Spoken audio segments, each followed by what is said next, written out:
How to buy Google Play gift cards online. In today's video, I'm going to show you how to buy Google Play gift cards online, whether you want to treat yourself or gift someone else. I'll walk you through all the steps to get your Google Play cards quickly and easily.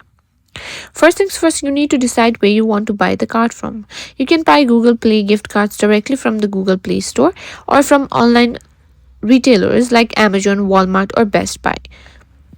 Let's go ahead and simply open your browser and visit the website you chosen retailer.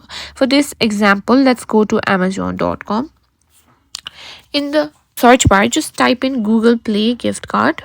Now you'll see a variety of options for Google Play gift cards. They typically come in amounts like $10, $25, $50, but there are also customizable amounts available. Choose the one that fits your needs.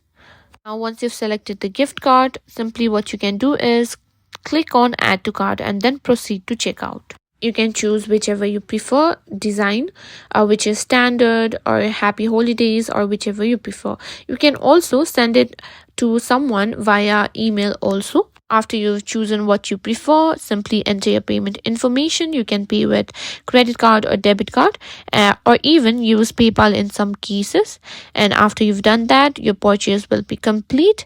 And that's it, guys. You've successfully bought and redeemed your Google Play gift card.